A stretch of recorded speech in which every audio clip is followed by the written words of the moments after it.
नमस्ते सदा वत्सले मातृभूमि में।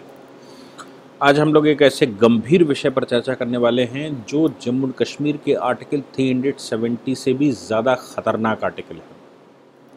कांग्रेस शासन के दौरान आर्टिकल 370 जिस प्रकार से आया था, और मैं आपको बता दूं आर्टिकल 370 कॉन्स्टिट्यूशन बनने की प्रक्रिया में नहीं था।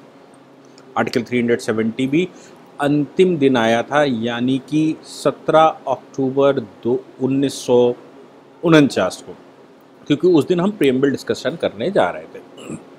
और आर्टिकल 370 के बारे में तो उस समय गोपालास्वामी अयंगार ने ये कहा था कि हम इसलिए उसको लेकर आए हैं क्योंकि बहुत सारा भूभाग पाकिस्तान के कब्जे में है, जम्मू कश्मीर के लोग स्थायी रूप से अभी सेटल्ड नहीं हैं और यूएनओ में ये मैटर चल रहा है, इसलिए हम कॉन्स्टिट्यूशन को वहाँ इम्प्लीमेंट करने के लिए एक मैकेनिज्म बना रहे हैं। कॉन्स्टिट्यूशन वहाँ ऑटोमेटिकली इम्प्लीमेंट नहीं होगा, वहाँ पर धीरे धीरे इम्प्लीमेंट होगा। जैसे राज्य सरकार बताती जाएगी कि हमारे यहाँ कौन कौन सी चीज़ें नॉर्मल हो गई हैं, वैसे वैसे केंद्र का प्रेसिडेंट उसको लागू कर देगा।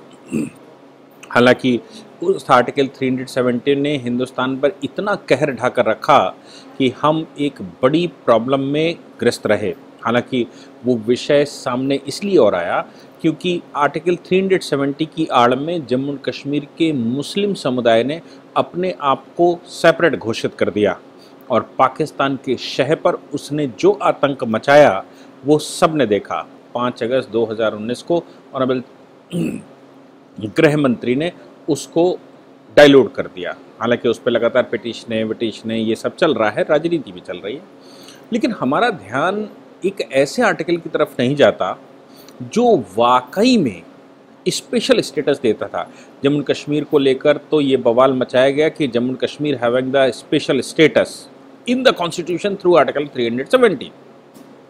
लेकिन जम्मू कश्मीर का आर्टिकल 370 एक्चुअली परमानेंट नहीं था। उसने कहा था प्रोविजनल या temporary provision for the state of Jammu Kashmir. लेकिन आपको पता है कि आर्टिकल 370 के बाद एक ऐसा आर्टिकल आया जिसने उस पूरे चैप्टर को ही स्पेशल शब्द दे दिया। 1962 से पहले ये जो शब्द है, जो चैप्टर का नाम है, उस चैप्टर का नाम होता था टेम्परेरी एंड ट्रांजिशनल प्रोविजंस, क्योंकि जम्मू कश्मीर विषय उसमें लिया गया था और उसमें आर्टिकल 370 और 370 में 2 आर्टिकल हुआ करते थे, इसलिए उसको टेम्परेरी एंड ट्रांजिशनल प्रोविज़न कहा गया था। लेकिन 1962 में उसमें एक और शब्द जोड़ा गया जिसको कहा गया टेम्परेरी ट्रांजिशनल स्पेशल प्रोविजंस। ये स्पेशल किस राज्य के लिए कहा गया था और स्पेशल ने अब तक क्या करके रखा, मैं आपको बताना चाहता हूँ। स्पेशल स्टेटस तब लिखा गया जब आर्टिकल 371 कैपिटल ए, देखिए ओरिजिनल कॉन्स्टिट्यूशन में इस तरह का कोई प्रावधान नहीं है, पूरा देश एकजुट बात कर रहा है, लेकिन पता नहीं नेहरू जी के दिमाग में क्या ऐसी बातें आई कि उन्होंने पहले आर्टिकल 370 जो बहुत मजबूत नहीं था उसको रख के रखा। उसने कितना कहर ढाया। हालांकि वो बड़ा स्टेट था इसलिए ज़्यादा समस्या हमको सामने दिखाई पड़ी, लेकिन special provision for the state of Nagaland 1962 में जोड़ा 371 कैपिटल ए के रूप में। आपको पता है कि ये प्रोविज़न ने आज का मतलब मैं आज की बात कर रहा हूँ, आज क्या कहर ढाकर रखा और वो किस तरफ बढ़ गया। उम्मीद नहीं है कि नरेंद्र मोदी सरकार में ऐसा भी हो सकता है या नरेंद्र मोदी सरकार ऐसा बर्दाश्त भी कर सकती है। मुझे नहीं लगता कि नरेंद्र मोदी सरकार इसको भविष्य में बर्दाश्त करेगी, लेकिन प्रावधान तो 1962 में बना था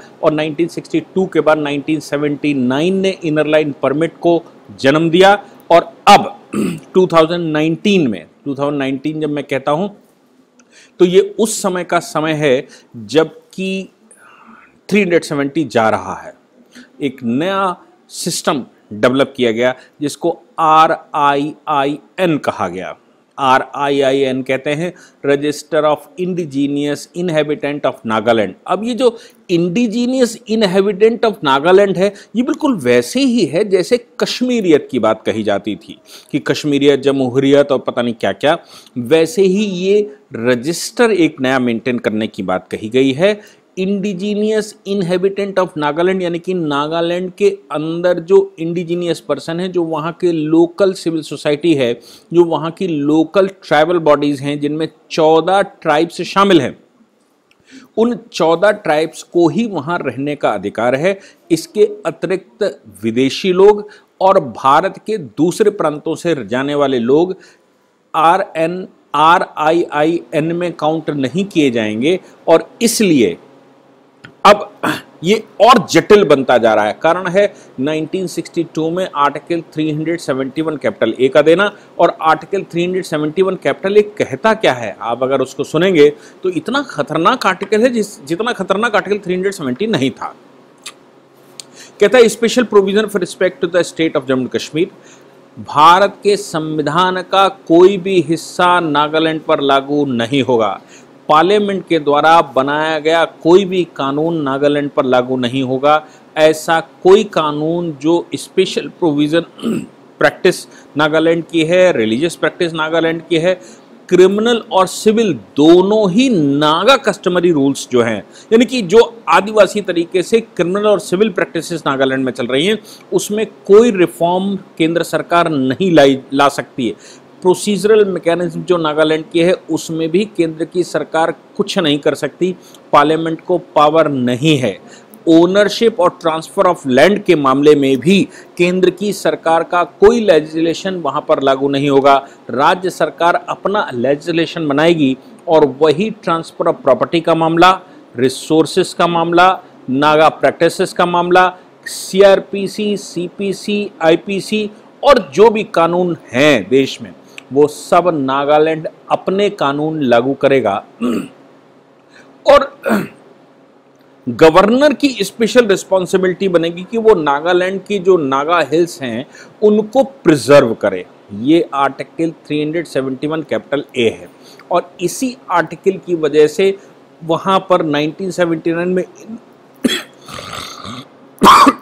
इनर लाइन परमिट का बेस बताया गया कि Bengal eastern frontier regulation act 1873 के माध्यम से इनर लाइन परमिट को इम्प्लीमेंट करने के लिए 2019 में ये डिसीजन लिया गया कि हम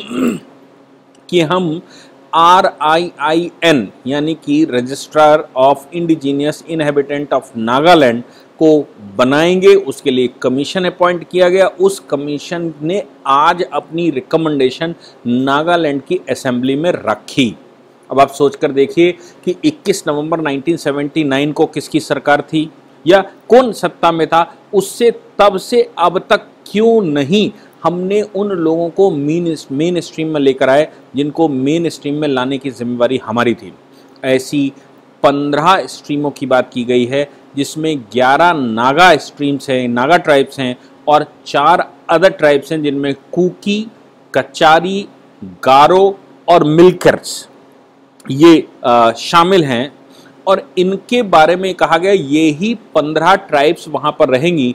इसके अतिरिक्त कोई भी ट्राइब वहाँ पर नहीं रह सकती और ना ही जा सकती। ये डिसीजन 29 जून 2019 को लिया गया। मुझे समझ नहीं आया कि 29 जून 2019 को जिस समय RIIN के लिए नोटिफिकेशन जारी किया गया था, एक कमीशन बैठाया गया था और आइडेंटिफाई करने की बात की गई थी कि कौन ओरिजिनल इनहेबिटेंट यहाँ के हैं, बिल्कुल वैसे ही जैसे PRC होते थे। तो ये PRC का कॉन्सेप्ट लेकर आए हैं, परमानेंट रेजिडेंस सर्टिफिकेट देंगे और जो परमानेंट रेजिडेंस सर्टिफिकेट होल्डर होगा इसको परमानेंट रेजिडेंट ऑफ नागालैंड कहा गया है। बिल्कुल वैसे ही जैसे कश्मीरियत परमानेंट रेजिडेंट ऑफ कश्मीर कहा गया था, यहाँ पर परमानेंट रेजिडेंट ऑफ नागालैंड कहा गया है और PRC परमानेंट रेजिडेंस सर्टिफिकेट यहाँ पर दिया जाएगा। इस सर्टिफिकेट को IIC भी कहा जाएगा, यानी कि इंडिजीनियस इनहेबिटेंट सर्टिफिकेट IIC या फिर PRC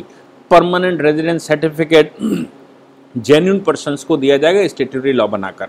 आप सोचकर देखिए कि भारत में जिस समय आर्टिकल 1 की बहस चल रही है तो डॉक्टर अंबेडकर ये कहते हैं कि अब भारत में कोई बड़ा नहीं, कोई छोटा नहीं, कोई राजा नहीं, कोई रंक नहीं, कोई रूलर नहीं, कोई रूल्ड नहीं, डेमोक्रेसी भारत में लागू हो रही है और सारे राज्य भारत के इक्वल स्टेटस रहते हैं। हमको आर्टिकल 19(1) के तहत थ्रू आउट इंडिया घूमने का, रहने का, बोलने का, मूवमेंट करने का और वहां इनहेबिटेंट करने का राइट होगा। इन बातों को लेकर हमने आर्टिकल 370 को गर्त में पहुंचाया, लेकिन हम नागालैंड के लिए आर्टिकल 371 कैपिटल ए के विषय में सोच भी नहीं पाए, जो कि वाकई में परमानेंट स्टेटस दे रहा था, जो वाकई में स्पेशल स्टेटस नागालैंड को दे रहा था।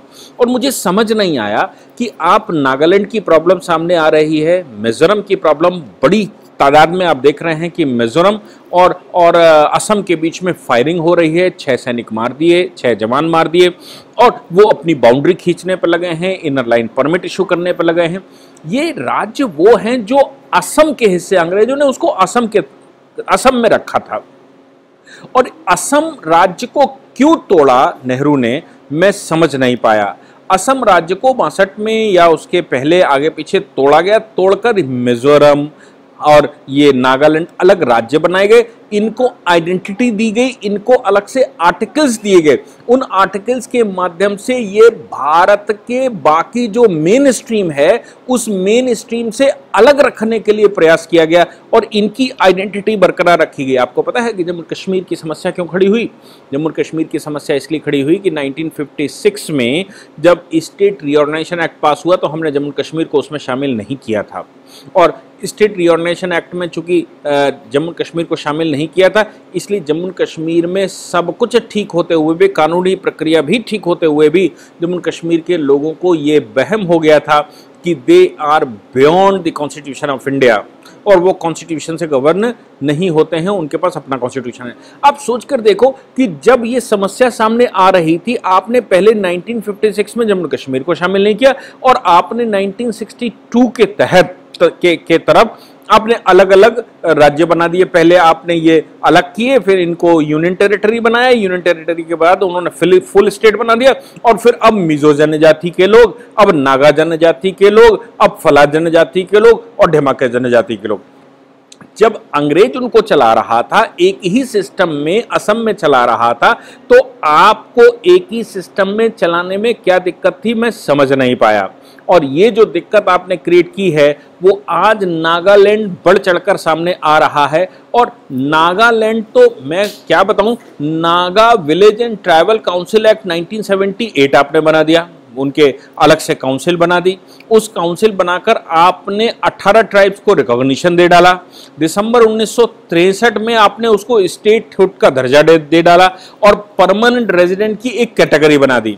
1974 में एक नोटिफिकेशन जारी करके 180 फैमिलीज को गोरखा कम्युनिटी घोषित करके उनको नागालैंड में सेटल करने की बात आपने कर दी और कोहिमा डिस्ट्रिक्ट और ये वो सब आपने एक अलग तरीके का आभा मंडल बना दिया। और साथ में 1962 में, अब देखिए, जब नागालैंड असम का हिस्सा था, कॉन्स्टिट्यूशन पूरा लागू हो चुका था, तो नागालैंड के जो बैकवर्ड लोग थे या जो ट्राइबल लोग थे उनको मेन स्ट्रीम में लाने का प्रयास हमको करना चाहिए था कि वो मेन स्ट्रीम में आए और वो देश की तरक्की में शामिल हों। आपने क्या किया, आपने मेन स्ट्रीम में लाने के बजाय उनको सेपरेट स्ट्रीम बना दिया और सेपरेट स्ट्रीम बनाकर उनको भारत की जो मेन स्ट्रीम थी उससे काट दिया और मेन स्ट्रीम को वहां जाने भी नहीं दिया। आपने इनर लाइन परमिट वहां पर लागू कर दिया। उसकी नतीजा ये निकला कि आज उन्होंने एक कानून पास करके एक बाकायदा रिकमेंडेशन बनाई है। रिकमेंडेशन उनकी अपनी हाउस में रखने वाले हैं वो, और वो हाउस में रखकर RIIN नंबर बनाने वाले हैं, CII नंबर बनाने वाले हैं और PRC बनाने वाले हैं। इसका मतलब यह हो गया कि भविष्य में, अब अभी तक तो ठीक था, भविष्य में अब के बाद भारत के किसी भी दूसरे कोने से कोई व्यक्ति अगर नागालैंड में प्रवेश करेगा तो वो नागालैंड में प्रवेश नहीं कर सकता। उसको इनर लाइन परमिट के तहत राज्य सरकार से परमिट लेना पड़ेगा और तब वो राज्य में एंट्री मानेगा। राज्य के अंदर कोई किसी प्रकार का कोई लाभ नहीं ले सकेगा। जम्मू कश्मीर में आर्टिकल 35 कैपिटल ए आपने बनाकर रखा था, उससे 4 विषय केवल विषयांतर हुए थे और इतनी बड़ी समस्या लाखों लोगों को हो गई थी। 4 विषय क्या थे कि वहाँ हायर एजुकेशन नहीं ले सकता, वहाँ परमानेंट रेजिडेंट नहीं बना सकता, वहाँ पर सरकारी मदद नहीं ले सकता और वहाँ सरकारी नौकरी नहीं कर सकता। आपने सिर्फ 4 विषय वहाँ पर रखे थे। यहाँ नागालैंड के अंदर उन चारों विषयों को छोड़ दीजिए, ऐसा कोई विषय नहीं है जो कि नागालैंड की सरकार, नागालैंड खुद में अपनाना बनाता हो। भारत के संविधान को नागालैंड में लागू करने से, भारत के संविधान को नागालैंड में जाने से आपने रोक दिया। आर्टिकल 371 कैपिटल ए बनाकर रखा। मैं समझ नहीं पाया कि आखिर नेहरू किस प्रकार की सरकार चलाते रहे, उनके वंशज इंदिरा गांधी किस प्रकार की सरकार चलाती रही, और मैं ये भी नहीं समझ पाया कि जुलाई 2019 में RIIN बनाने के लिए कमीशन अपॉइंट करने की अनुमति केंद्र सरकार ने क्यों और कैसे दे दी। मुझे लगता है कि उस समय ये अफरा तफरी जब मची हुई थी तो केंद्र सरकार भी छोटा स्टेट है इसलिए उस पर ध्यान नहीं देना चाहती थी और इसलिए उन्होंने इस प्रकार के कानून अपने यहाँ पास कर लिए, रिकमेंडेशन मांग ली। अब आप अगर कोई भी देश का नागरिक नागालैंड में जाना चाहता है तो वो नागालैंड सरकार उसको घुसने नहीं देगी, नागालैंड सरकार उसको राज्य के कोई बेनिफिट लेने नहीं देगी। क्यों? क्योंकि आपके पास इंडिजीनियस आइडेंटिटी नहीं होगी नागालैंड की, ना ही आपके पास नागालैंड का PRC होगा। अभी जम्मू कश्मीर में PRC खत्म करके डोमिसाइल लागू किया है, कितनी मुश्किल से लागू किया जा रहा है, ये समस्या सामने आ रही है। और इधर तब तक नागालैंड ने भी अपने यहाँ PRC लागू कर दिया और नागालैंड के अब आर्टिकल 371 कैपिटल ए को, या मिजोरम का जो समस्या आप देख रहे हैं आर्टिकल 371 जी को, ये सब कैसे सॉल्व होंगी ये पता नहीं, लेकिन मुझे लगता है कि अगर इनको अभी बढ़ने दिया तो भविष्य के भारत के लिए बहुत बड़ी समस्या खड़ी होने वाली है। Thank you very much.